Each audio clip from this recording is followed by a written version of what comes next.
Hey everybody, this is Chad Jennings, Steve Buckley from the Boston Herald. We're here at Fenway Park where the Red Sox season just came to an end. You know, Steve, they gave a lead to Chris Sale and Craig Kimbrell. I mean, you'd think if they draw it up, that's what they wanted to have a chance to do, and that's how they lost it in the end. And, you know, it's funny. I mean, they go out and get blown out 8-2 bookend games in Houston, and you figure they're going to come back here and just get their doors blown off, end of season, fire the manager and all that.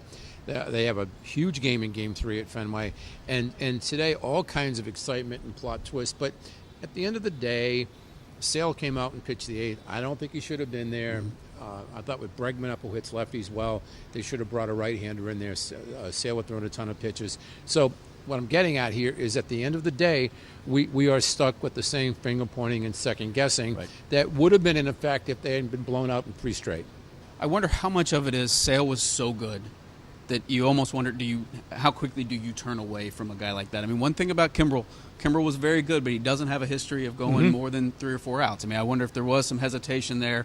Sale had been so good, as good as Addison. Well, I actually put it in his hands. I'm not completely convinced that Sale was great for a spell. I thought some location was absent in that last inning, and that's kind of where we are. I thought he was cooked after the 7th inning, in my opinion. Yeah, I guess I'm meaning for the season as a whole. Oh, totally. That's been and your guy. go with your guy, but Grady Little went with his guy in 2003. Sure. Look how that turned out. Sure. So well, we run soon? into these.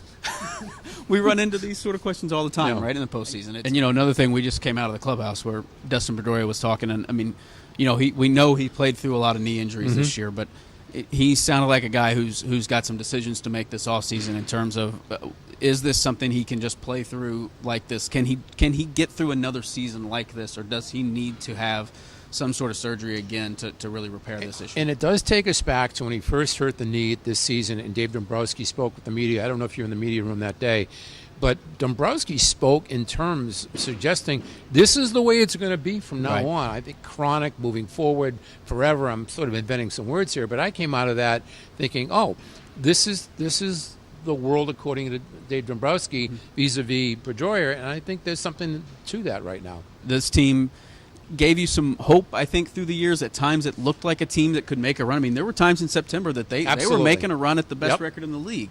But they left often through the season, and still here at the end, they're left with so many questions about how close are they to that next step. Is that next step there within this group, or are there significant changes that need to happen for them to take that next step and become world champions? You again? can do nothing and assume that David Price bounces back. We saw how dominant he can be. He bounces back and becomes the guy they thought they signed.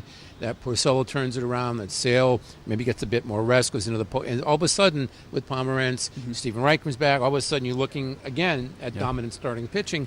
Except that we said that in spring training. I certainly did.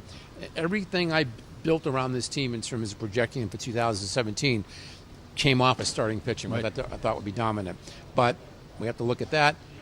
You have to look at a power hitter. They do not have a David Ortiz in many ways. They don't have a David Ortiz in the lineup, and we can talk about this in another 20 minutes. They don't have a David Ortiz in the clubhouse, and I think they went from the David Ortiz clubhouse to the David Price clubhouse, and we saw Price talking with the media after his stellar outing the other day, and couldn't even answer a softball about fan reaction. They cheered him, and he wouldn't really go there, and I thought that was interesting. But I do think there are questions on the field, in the clubhouse, everywhere with and this with team manager, try to go. which is probably going to be answered in the next couple of days. I have a sense he won't be returning, but I base that on nothing. Nobody's whispered anything to me. It's just a sense that I have. Well, listen, we're Chad and Steve here at Fenway Park.